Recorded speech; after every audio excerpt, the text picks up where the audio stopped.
Bobby in Pika, dobra sta prijatelja, vedno le naprej na zelene travnike. Bobby in Pika, ko posije sonce, vesela in smeje, odhitita v gori. Bobby in Pika, dobra sta prijatelja. Lutkovna predstava. Nekega poletnega jutra je polž Bobby vznemirjeno potrkal na Pikina vrata. Danes bo lutkovna predstava, pohitiva, pokličiva tudi Rozi in Bajsija. Bobby in Pika sta najprej potrkala pri metuljčici. Rozi, budnica, pridi hitro, danes bodo nastopali komarji. Predstavili bodo Sneguljčico. Ustavili so se tudi pred hišo koloradskega hrošča. Bajsi, halo, pridi, gremo na travnik, na lutkovno predstavo. Vendar Bajsi ni odprl vrat. Bajsi, zamudili bomo, pohiti, se je vznemirjal Bobby, vendar odgovora ni bilo. Rozi je bojazljivo pritisnila kljuka in pokukala v hišo. Koloradski hrošč je še ležal v postelji. Bajsi, pohiti, hitro se oblici, moramo na pot. Jaz ne grem, ne, trebuhu imam polno pik, po noči me je nekaj čisto popikalo, zelo me srbi, se je cmeril Bajsi. Pokaži, naj pogledam ti pike, se je oglasila Pika. To niso piki, to so norice, je ugotovila Pikapolonica.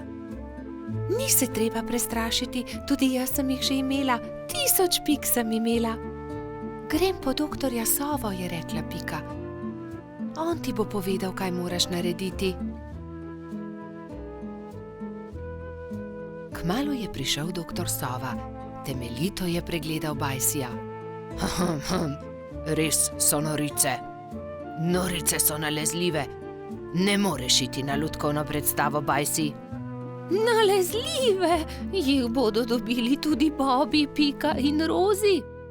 Ne, norice vsakdo dobile enkrat. Oni so jih preboleli že lani. Najpomembnejše je, da pik ne smeš praskati. Gotovo bo lutkovna predstava še kdaj drugič, ga je tolažil Bobby. Ne jezi se, kmalu boš ozdravel, se je smehljala Pika. Prijateljčki so se poslovili od Bajsija in se odpravili na lutkovno predstavo. Na travniku je že stal paravan. Lutkovno druščino je sestavljalo 5 komarjev. Kmalu se je razprla zavesa in program se je začel.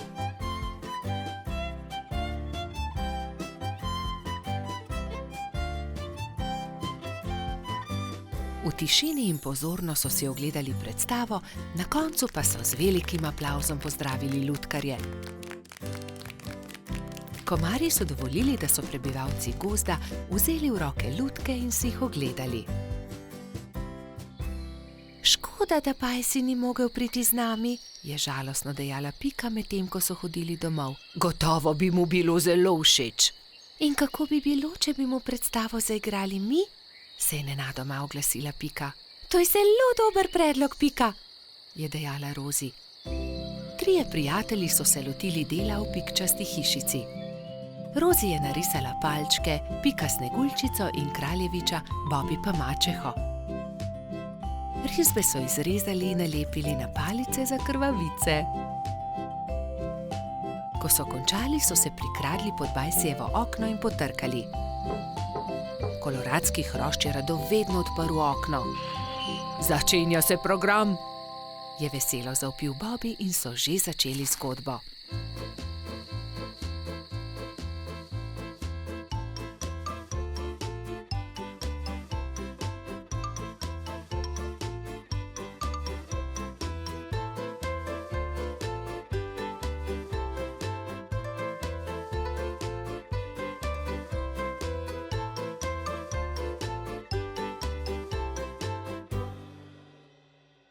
Hvala, je dejal.